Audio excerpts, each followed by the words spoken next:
तो hello guys, welcome back. स्वागत है आपका यूट्यूब चैनल में। बात करते हैं आज उत्तराखंड एलटी शिक्षक भर्ती के रिगार्डिंग। तो सीडीबी की सीरीज चली हुई है हमारी और 60 क्वेश्चन हमने कर दिए थे कल तक, और इसमें आज 61 क्वेश्चन से आगे हम करने वाले हैं।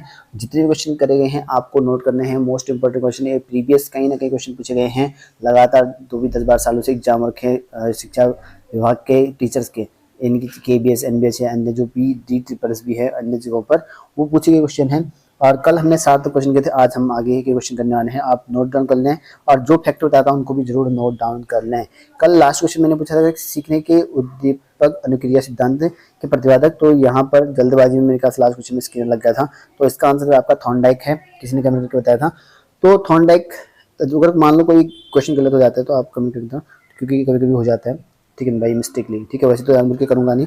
और इसका आंसर है आपका थॉर्नडाइक सही था। और थॉर्नडाइक के बारे में कुछ चीजें जान लेते हैं। और ये अमेरिकी मनोवैज्ञानिक थे, जो पशु वैज्ञानिक भी थे, और प्रथम जो शिक्षा मनोवैज्ञानिक हैं वो आपके थॉर्नडाइक ही हैं, ठीक है। और सबसे पहले जो यहाँ पर मनोविज्ञान लर्निंग पर इन्होंने मनोवैज्ञानिक कहते हैं लर्निंग के रिगार्डिंग, तो वो आपके थॉर्नडाइक ही हैं। और इन्होंने 3 तरह के मुख्य नियम दिए थे जो मैंने कल डिस्कस किए थे, और 5 और तरह के नियम दिए थे जो मैंने आपको कल बता दिए हैं। इसकी थ्योरी को SR थ्योरी बोलते हैं, यानी कि स्टिमुलस रिस्पॉन्स करके थ्योरी बोलते हैं, ठीक है। और उसके साथ साथ यहाँ पर जो है इनकी एक आध बुक है जिसमें एजुकेशन साइकोलॉजी बुक है और एनिमल इंटेलिजेंस है। इस पर 2 बुक मोस्ट इंपॉर्टेंट आते हैं आपके, एनिमल इंटेलिजेंस और एजुकेशन साइकोलॉजी, ये आपको नोट करने हैं। साथ ही यहाँ पर जो है इन्होंने बुद्धि पर भी काम किया था, और बुद्धि पर जो है इन्होंने बालू का सिद्धांत, परमाणुवाद का सिद्धांत, ये भी इन्होंने इंटेलिजेंस पर दिए हुए हैं, ये भी आपको नोट करना है। SR थ्योरी, और मोस्ट इंपोर्टेंट पिछली बार LT में पूछा गया था कि समायोजन वाद और संबंधवाद, ये 2 ऐसे हैं जिनका जो है सिद्धांत पूछा जाता है। एक तो समायोजनवाद का सिद्धांत किसने दिया था, ये आपका थॉर्नडाइक का ही हो जाएगा। उसका संबंधवाद का सिद्धांत किसने दिया था, ये भी आपका थॉर्नडाइक का हो जाएगा। और पिछली बार LT में थॉर्नडाइक का संबंधवाद का सिद्धांत पूछा गया था, जो कि काफी इंपॉर्टेंट है। आज के क्वेश्चन स्टार्ट कर लेते हैं। यहाँ पर संवेगात्मक विकास में किस अवस्था में तीव्र परिवर्तन होते हैं, ये पहले भी मैंने डिस्कस किया इसके रिगार्डिंग, और ये आपका होता है किशोरावस्था में। देखो, इमोशनल डेवलपमेंट में सबसे ज्यादा जो होता है इफेक्ट वो किशोरावस्था में होता है। प्रेम, घृणा, नफरत, और जो भी इफेक्टेड इसमें मिलते हैं, इसमें सामाजिक विकास है, कल्पना की विकास है, खेलने की प्रवृत्ति है, भाषा विकास है, अनुकरण करना, इनके दोहराना, ये सारे के सारे आपके यहाँ पे जो है चीजें होती हैं इनमें, ठीक है। सॉरी, ये सहस्वावस्था में होती है, ये अनुकरण करने वाला, ठीक है। बाकी सारे इसमें किशोरावस्था में होती हैं। और मैंने कहा था कि ह्यूमन डेवलपमेंट में अलग अलग स्टेज में अलग अलग लोगों ने अपना अपना जो है स्टेटमेंट दिया है। जैसे रॉस ने कहा कि यहाँ पर जो है ह्यूमन डेवलपमेंट इनके 4 तरह से होता है। 4 तरह से कौन कौन से होते हैं, सहस्वावस्था, आरंभिक अवस्था, ठीक है, बाल्यावस्था, उत्तर बाल्यावस्था और किशोरावस्था, ये 4 तरह के होते हैं।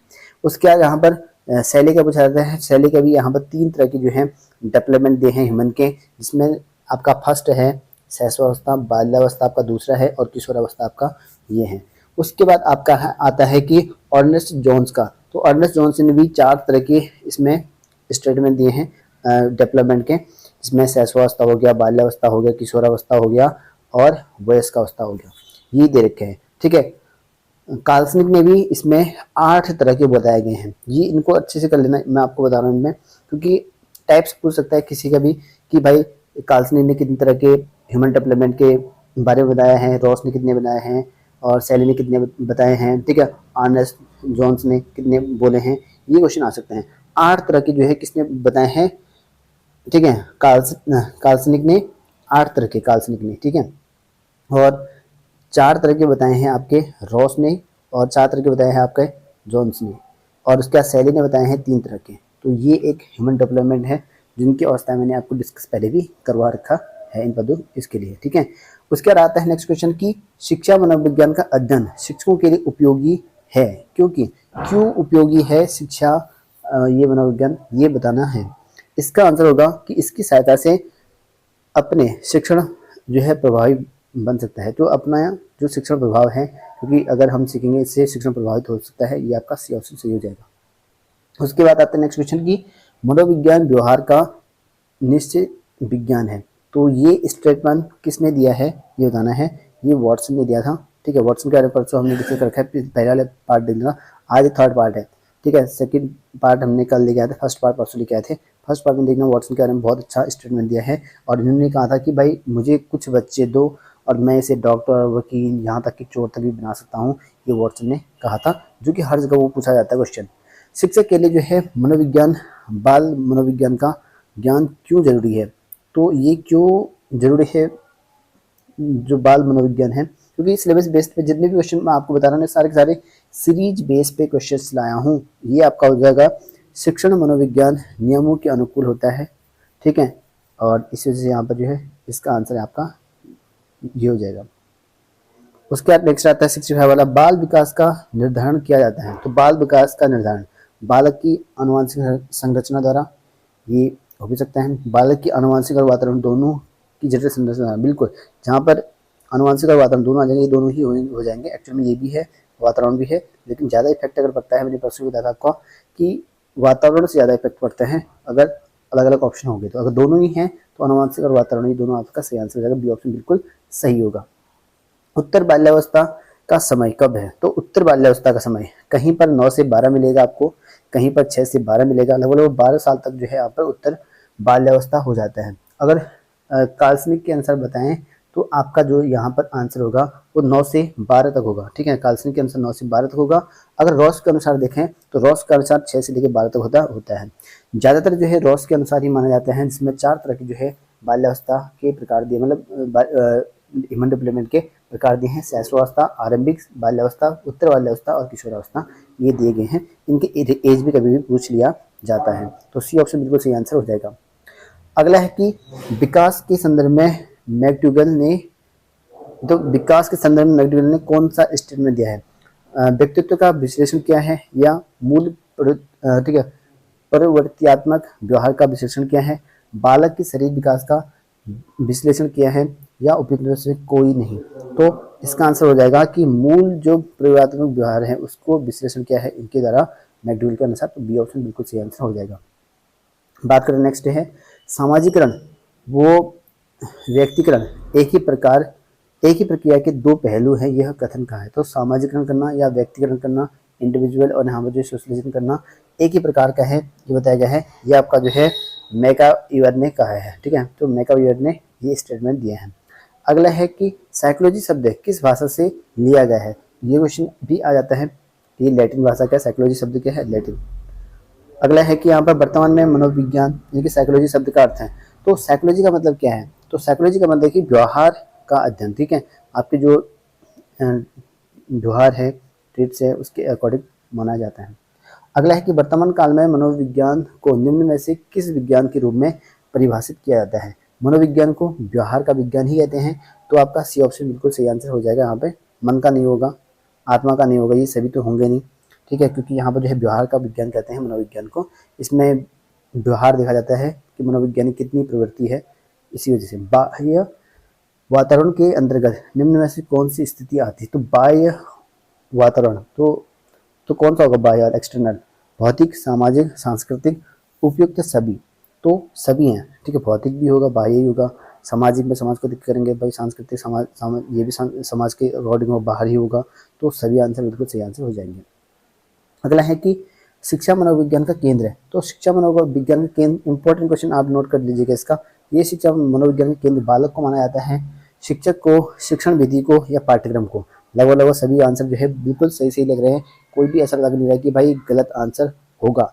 लेकिन आपको बताऊं कि शिक्षा मनोविज्ञान का मतलब है कि शिक्षा मनोविज्ञान बालक से संबंधित है, क्योंकि शिक्षक नहीं हो सकता है, शिक्षक ठीक है फैसिलेटर है, तो आपका जो है यहाँ पर बालक होगा, क्योंकि उसी को जो है शिक्षा मनोविज्ञान कहा जाता है, उसी को केंद्र माना जाता है, क्योंकि इसको ही शिक्षा दी जाती है।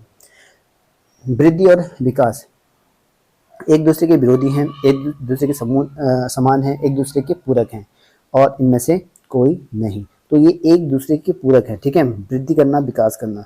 वृद्धि मतलब कि आपके आकार में चेंज होना, ये करना, और विकास का मतलब है आपके जो ह्यूमन डेवलपमेंट है, आपकी सोचना समझना, ये विकास आपका रहता है, चाहे वो फिजिकली हो, ठीक है, मेंटली हो, ठीक है, लेकिन वृद्धि में आपका जो है फिजिकली होगा, ठीक है, चाहे आपका विकास ही हो रहा है, ठीक है, एक समय के बाद आपका वृद्धि रुक जाती है, लेकिन विकास जो है चलता रहता है, ठीक है, मृत्यु तक, तो आपका यहाँ पर ये एक दूसरे के पूरक होंगे।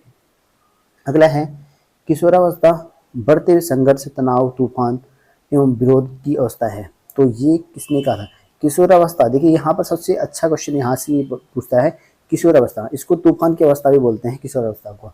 संघर्ष की अवस्था, तनाव की अवस्था, विरोध की अवस्था, क्योंकि इसमें विरोध भी किया जाता है। अगर किसी से गुस्सा होगा तो नफरती करेगा, प्यार होगा तो प्यार बहुत ज़्यादा कर देगा।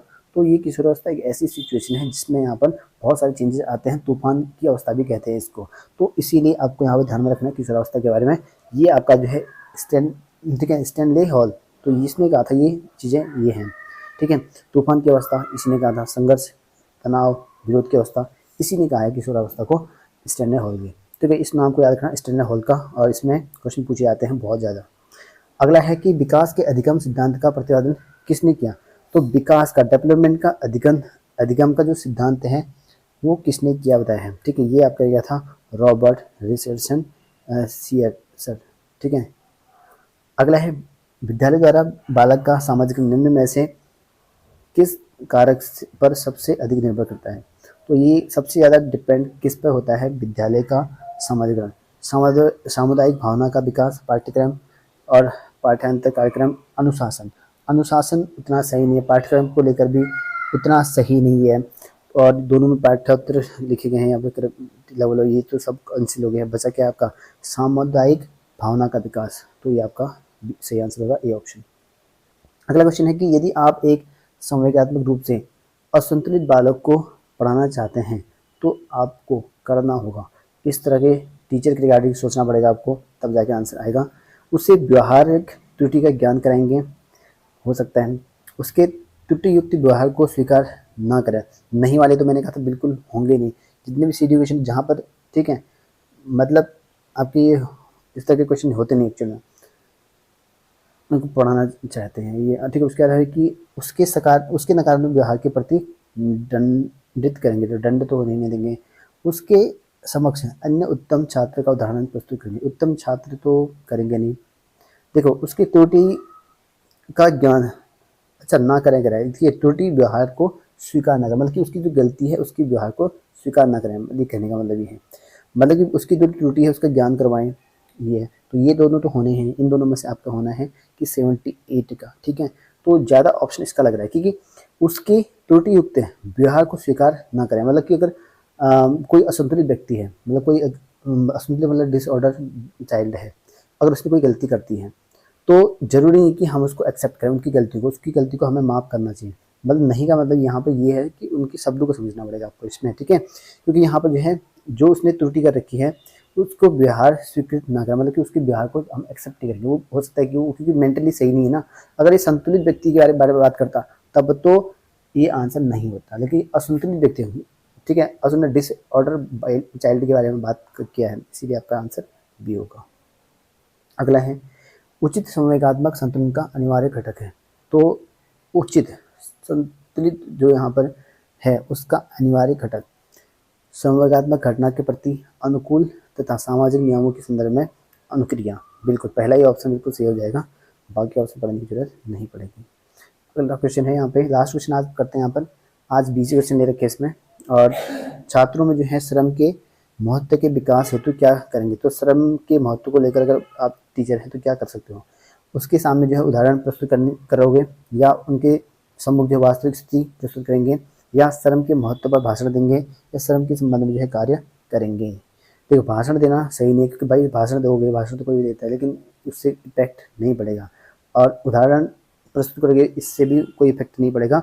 और सीधे प्रस्तुत करोगे, ये हो सकता है, या स्वयं श्रम संबंधित कार्य करेंगे। बिल्कुल, अगर खुद से करोगे ना, अगर श्रम काम करोगे खुद से, तो बच्चे के डेवलपमेंट पे आएगा, भाई हम भी करते हैं, तो ये बेस्ट ऑप्शन हो जाएगा। ठीक है, बाकी सारे गलत आंसर हो जाएंगे, तो डी ऑप्शन बिल्कुल सही आंसर हो जाएगा।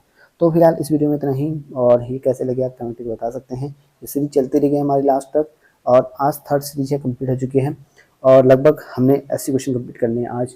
और प्लेलिस्ट में पूरी प्लेलिस्ट पड़ी है, आप वहाँ जाकर अन्य वीडियोस देख सकते हैं और अपना टेस्ट लगा सकते हैं, कमेंट करके बता सकते हैं कितने आपके नंबर आए हुए हैं।